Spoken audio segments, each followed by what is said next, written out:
आजिर घरोई रोषेई tips गुड़िक प्रत्येक गृहिणी एवं झील मैंने मन रखु। मसला को गरम पानी रे किछि समय रखी मसला बाटिले किंबा ग्राइंडिंग कले शीघ्र बाटी होइथाए। पराठा तैयारी करने समय पराठारे भजा होइतिबा जीरा गुंड पकाइबा द्वारा पराठा हेल्दी हेबा सहित स्वादिष्ट होइथाए। सूप को बहलिया करने जदि क्रीम नहीं ताहाले अधा छोट चमच कॉर्नफ्लोर को 1 कप क्षीर रे गोलाई सूप रे पकांतु। गाजर ऊपर भाग को काटी एयर टाइट पॉलिथिन रे फ्रिज रे रखिले बेसी दिन जाए सुरक्षित रहे। तेबे ध्यान देबे जेमिति गाजर रे टिके भी पानी लगी नथिबो भल भाबरे सुखेकी तापर एयर टाइट पॉलिथिन रे रखि दियंतु। कुकर रो गैस्केट किछि दिन अंतर रे बदलाइबे। सेफ्टी पिन देई हुसिल पाइप को परिष्कार करंतु। पाइप रे जदि किछि अटकी जाए ताहाले कुकर फाटी जाई पारे। बुट चटनी खाइबा को इच्छा हेले प्रथमे बुट डाली को भल भाव में धोई दे खरारे 2 ରୁ 3 घंटा सुखांतु। 1 चमच तेल कढ़ई रे गरम करी बुट डाली पकाई हल्का भाजंतु। डाली भाजी होई गले ओल्हाई शिल बा ग्राइंडर रे बाटी दियंतु। कढ़ाई रे तेल गरम करी सेथिरे फुटण 2टी सुखिला लंका किछि धनिया पत्र देकी छुंक दियंतु। तापर सही बटा बुट डाली रे तेंतुली रस मिसाई दियंतु। एही चटनी आपण पकुड़ी बरा किंबा जेकोसी नास्ता रे मध्य खाई परिबे। स्वादिष्ट बहुत लागि थाए। आगो को बढ़िबा पूर्व जदि वीडियोटी भल लागुतबो हृदय रे गोटे छोटिया लाइक कर देबे और एमिति शिक्षणीय वीडियो देखिया पई हम चैनल को प्लीज सब्सक्राइब करके पाखरे थिबा बेल नोटिफिकेशन को ऑन करे रखंतु। एहा द्वारा हमर समस्त वीडियो आपण माने प्रथमे पाई परिबे। जदि आपण तरकारी किंबा भजा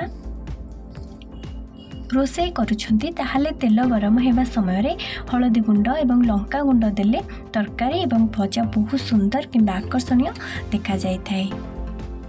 रोषेई करितिबा बासन को सफा एवं चकाचक करिबा पई लेंबू रसर व्यवहार करंतु। प्रथमे लेंबू रस बासन रे लगाई 5 ରୁ 6 मिनिट पर्यंत किछि समय छाड़ी दियंतु एवं परे एहा को धोई देले एहा पूरा सफा हो जाए। रुटी को नरम एवं हेल्दी करबा पई चाहुतिले अटारे किछि सोरिष तेल एवं अदा रस देकी अटा चकटी रुटी किंबा पराठा कले रुटी स्वादिष्ट बनि थाए। कमला चोपा को एणे तेणे न फोपाड़ी ताको गुंड करी काच जार रखंतु। बासन आदि आमिष दुर्गंध बाहरुथिले एही कमला गुंडरे डिटर्जेंट मिसाइकी माजी दियंतु। एहा कले आमिष दुर्गंध बासनरु बाहरी जाए। परिबा चोपा किंबा पनीपरिबा धुआ होइतिबा पानी को न फोपाड़ी गछ मूल देले यह सारा भली काम दे थाए। गछ भलरे बढ़ी थाए एवं जल्दी जल्दी बढ़ी थाए। तरकारी रे भूल रे बेसी हलदी पड़गले तरकारी हलदिया लगे। तेबे खंडिए सफा पतला धला कना तरकारी रे किछि समय पई बुड़ाई रखि दियंतु एवं किछि समय परे कनाटी काढी दियंतु। एहा द्वारा कपड़ा तरकारी रे हलदी अंश को शोषि नै थाए। एपर्यंत जो मैंने भिडियोटी देखले से बहुत बहुत धन्यवाद। कमेंट रे आपण माने जदि जो माने माँ लक्ष्मी को मानुछंदे सब बेले पूजा करूछंदी तेबे निहाती भाबरे कमेंट रे जय माँ लक्ष्मी बोली थरुटे लिखि दियंतु। पुदीना चटनी को सब बेले कम पेसंतु। अधिक पेसिबा द्वारा पुदीना चटनी पिता हो जाए। गाई क्षीर रे किछि अलैच गुंड करके पकाई गरम करके पीले भल बास्ना हेबा सहित पाटी को मध्य टेस्ट लागि थाए। मेडिसिन नरम हो गले विषाक्त हो जाए। तेणु मेडिसिन रखुवा डब्बारे प्रथम किसी तुला रखि दियंतु। मेडिसिन रखि सारिबा परे ता ऊपर आउ किछि तुला रखि दियंतु। देखिबे वर्ष दिने मेडिसिन नरम हेब नाही कि गुंड मध्य हेब नाही। भेंडी रांधिबा समय रे केबे भी प्रथमे लूण देबे नाही नचेत भेंडी लालुआ हो जिवो। जेते बेले भेंडी सिझी आसुतबो सेते बेले लूण देले एकदम सुखिला एवं स्वादिष्ट तैयारी हेबो। कंचा माछ को गोटे दिन अधिक रखा चाहूले कंचा मछरे हलदी लुण और भिनेगार गोलैकी फ्रिज रे स्टोर कर रखंतु। यह कले कंचा माछ अधिक दिन पर्यंत फ्रेश बा ताजा रही थाए। तरकारी रे लुण अंश ठीक करबा पई 1 ରୁ 2 ଚାମଚ दही मिसाइबा परे तरकारी रे लुण अंश कमी जाए। पलाउ रांधिबा समय से घी न दे बटर दिंतु। यह द्वारा पलाउ बहुत स्वादिष्ट बनी थाए।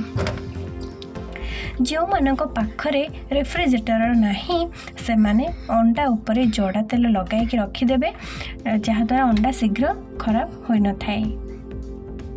फ्रिज रे डाली जातीय खाद्य अधिक दिन रखिकी खाइबा स्वास्थ्य पाई हानिकारक होता है। गोटे दिन यही खाद्य फ्रिज रे रखी खाई पारिबे, किंतु यह ठारू अधिक दिन रखी खाइले देह पाई बहुत क्षतिकारक, देह बहुत खराब होई पारे।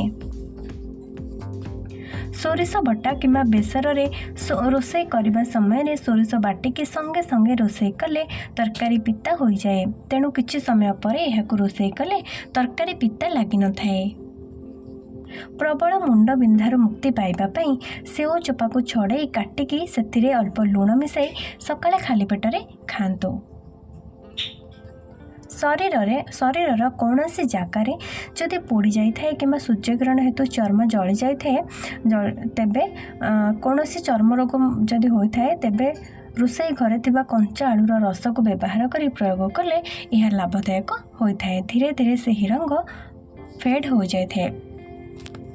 ग्रेवी पाई अदा रसुण पेस्ट प्रस्तुत कला बेले रसुणर परिमाण सर्वदा 60% एवं अदा 40% हेबा उचित, कारण अदार स्वाद रसुण अपेक्षा बहुत अधिक थाए।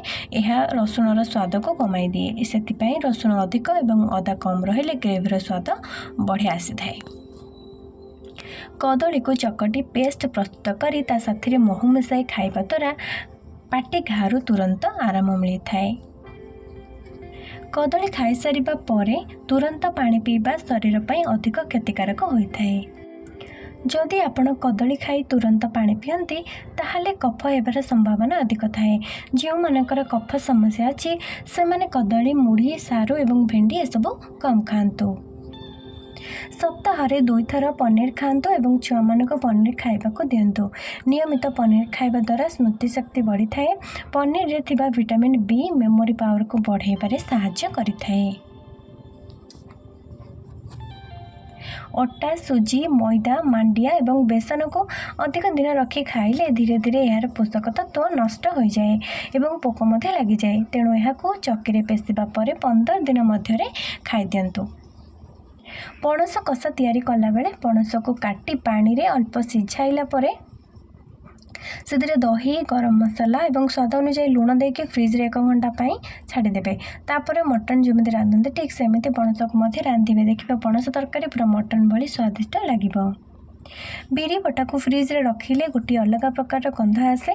गंध न आसबा पई बिरी डाली एवं चाउल को पेसिबा बेले फ्रिज रो ठंडा पानी पेसे रे व्यवहार करिकि पेसंतु, आउ दुर्गंध आसीबो नहीं।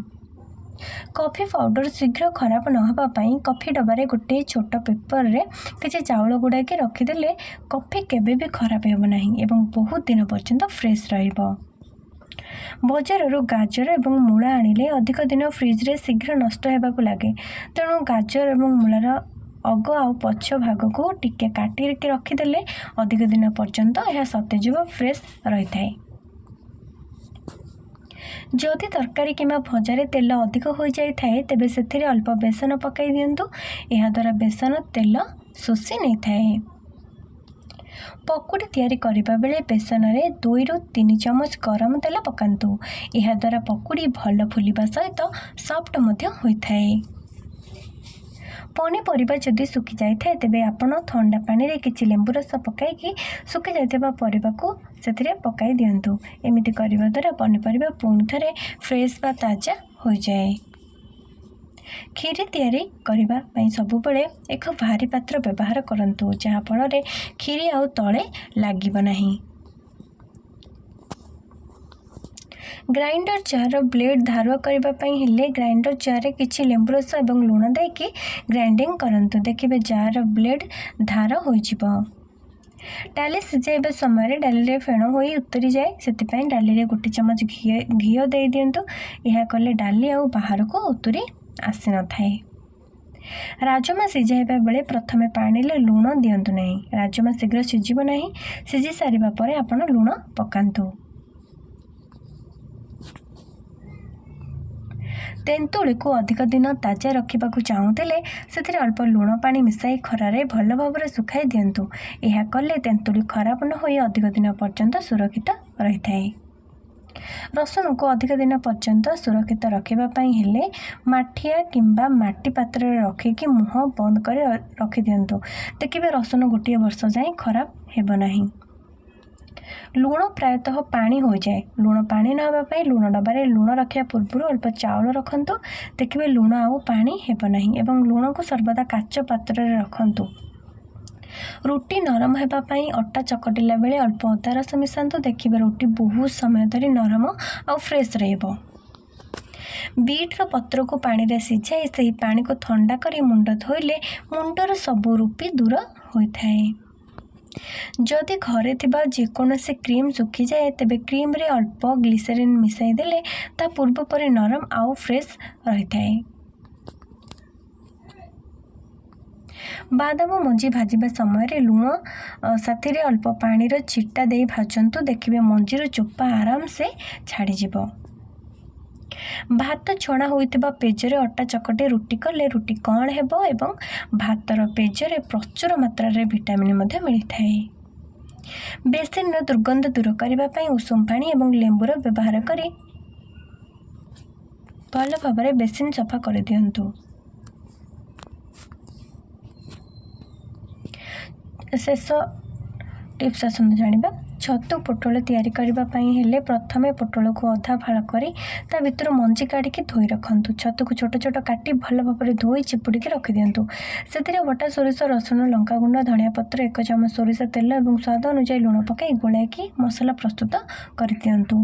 तापर पोटल को मझी भितर टिके काटी यही छतु मसला को भरी दिंतु। कढ़ाई रे तेल गरम करी ता ऊपर अल्प लुण दे से पोटल गुड़ी को कम आंच रे भाजी दिंतु। देखिए छतु पोटल बहुत स्वादिष्ट हेबो। आज ये सुंदर वीडियोटी सरी जाइए। वीडियोटी भल लगी लाइक करेंगे, शेयर करेंगे, कमेंट करेंगे एवं वीडियोटी किपर लगे मत कमेंट रे कहतु। एवं जो मैंने माँ लक्ष्मी को मानुंट सब पूजुंट निहाती कमेंट रे जय माँ लक्ष्मी बोली थरुटे लिखि दिंतु। जय जगन्नाथ, धन्यवाद।